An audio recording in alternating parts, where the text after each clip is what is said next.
Clarissa! Clarissa! Nak! Clarissa! Andito na ang nanay. Buksan mo na to. Sige po, Nay, pero huwag niyo papasukin sila tatay, ah. O bakit siya pinapasok ako hindi pwede? Eh kasi dalawa na po sila dun eh. Hindi na po kayo magkakasya.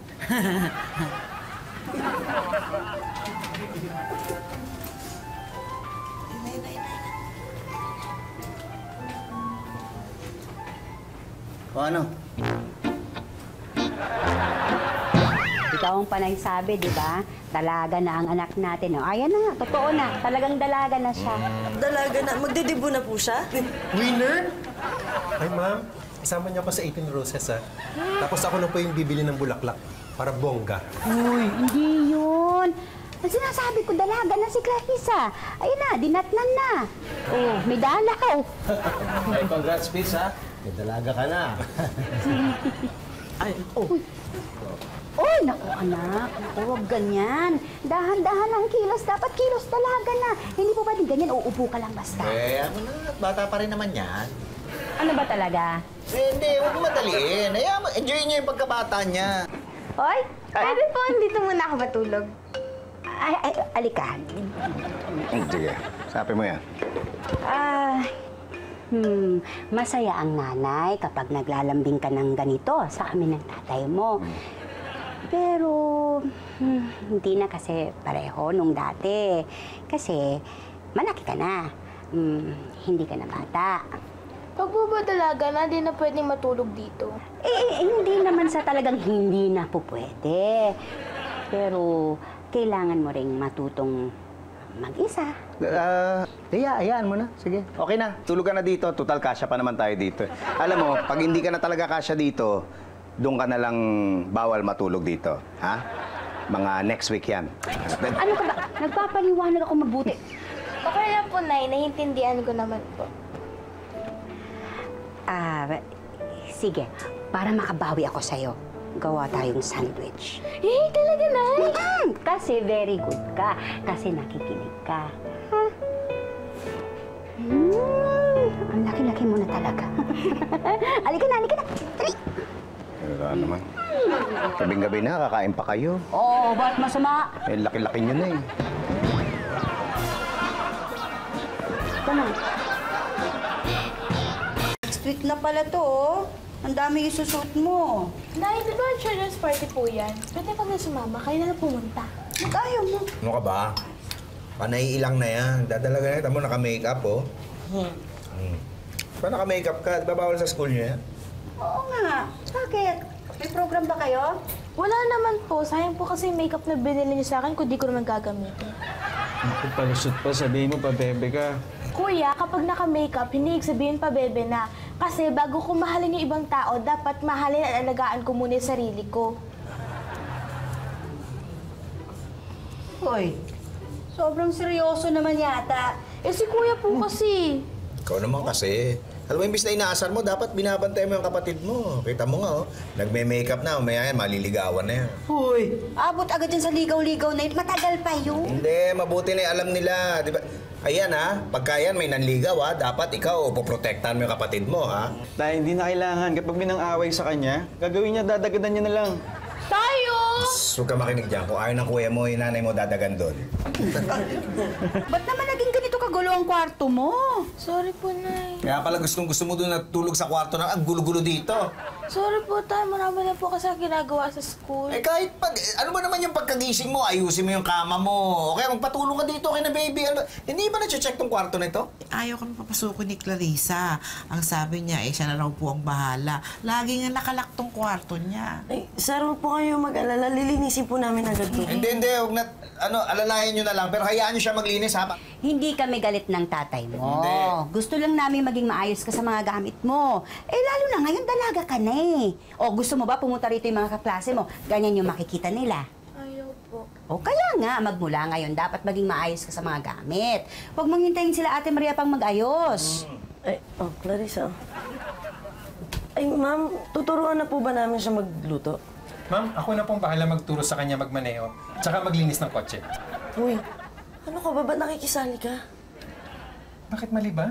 Oo, mali. Ang inuutos ni Ma'am gawaing bahay, hindi gawaing kotse. Bakit? Masapay naman yung kotse ah. Ayun sa garahe. Oo nga, no? Oh, turuan mo na si Clarissa magmaneho. Gabi na. Hindi ka pa natutulog. Tinatapos ko lang po yung mga invitations para sa party ko, Nay. Tulungan na kita. Okay na po, Nay. Kaya ko na po. Sandwich. Gusto mo ay gagawa kita. Ako na lang po. Juice. Maya na lang po, Nay. Nak, kung may kailangan ka, magsabi ka lang, ha? O kung may tanong ka, andito lang ang nanay. Okay po, Nay. Nak, pwede magtanong, sino si Ellie? Po? Pansin ko kasi madalas mo siyang kausap. Nanliligaw ba siya sa'yo? Okay lang, Nak. Okay lang. Pwedeng-pwede mo kaming kausapin ng tatay mo pagdating sa mga ganyang bagay. Gusto lang namin makasiguro na okay ka. Nay, may gusto nga po ako itanong sa inyo eh. Sige, ano yun? Si Ellie po kasi, sabi po niya, gusto daw po niya ako. May iba naman po akong gusto, si Damian. Andali lang gusto ka ni Ellie. Pero iba ang gusto mo. Parang ganun na nga po. Ano po kaya pwede kong gawin? Taka lang, Nak, ha? Bakit po? Di po ba sabi niyo pag may tanong ako, pwede ko po kayong kausapin? Oo naman. Kaya lang parang hindi pa ako ready sa ganitong usapan eh. Dali lang, Nak. Saan po kayo pupunta? Kukuha ng juice. Nilalamunan ko sa mga tanong mo eh. Okay nga po yung gulay eh. Healthy na, nakakapayat pa. Well, papet ka. Oo. Oo, kasi may crush na siya sa school. May crush ka nga, Nak. Ako na lagi naman eh. Ang tanong, may crush ba sa'yo? Abay, oo naman. Napakaganda talaga ng alaga ko eh. Okay lang yung may crush-crush na yan ha, pero unahin mo yung pag-aaral mo ha. Opo, Tay. Pogi ba? Yun. Siyempre naman, ma'am. Pogi yun. Hindi to pipili ng pangit, di ba? Hi, Tina. Ikaw, ha? Akala ko ba naman close tayo? Bakit? Usap-usapan dito sa school na may super crush ka raw. Di mo ba sinasabi sa akin na sino ba yun? Wala lang kasi yun. Anong wala? Ang sabi, balak ka na rin daw ligawan nun. Sino ba kasi talaga yun? Tsaka na natin pag-usapan. Huhulaan ko na lang sino yung crush mo. Si Edward, no? Ha? Hindi ha? Oh, Ang yung totoo. lambot kaya kumilos ni Edward. Mas mainin pa nga sa akin yun eh. Tara na, pasok na tayo. Okay. Clarissa, Hi, Edward. anong sinasabi mong mainin ako? Anong sa tingin mo sa akin? Bading? Ha? Hindi naman. Clarissa, kanina pa kita hinahanap.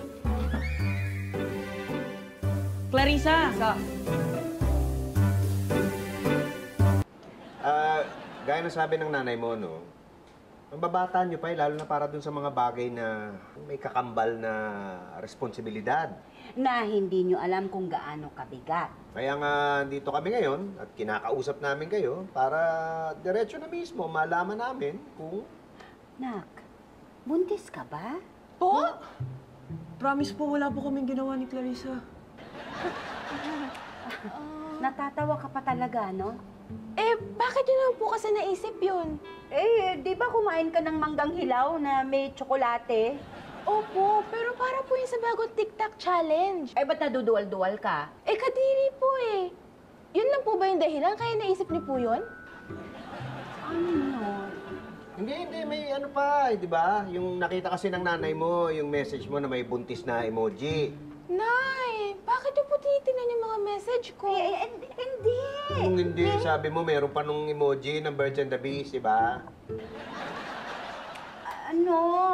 Ano kasi, nagkataon, nandun yung laptop mo. Naiwan mong bukas. Ngayon, nakita ni Mimi. Ito namang si Mimi, pinakita sa akin. Kaya, sinabi ko sa tatay mo, yung tungkol dun sa, buntis na emoji. Nay, ang ibig sabihin po nun, busog na po ako. Di inamin mo rin na Ano? Busog ka?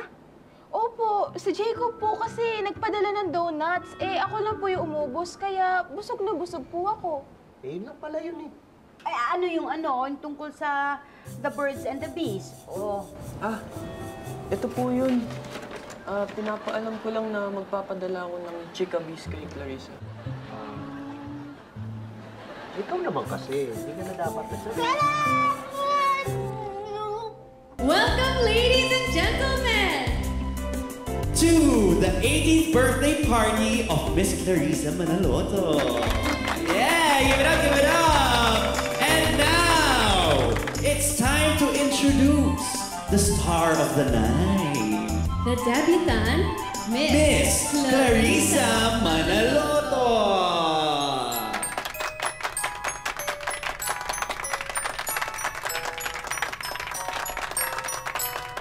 It had to be you.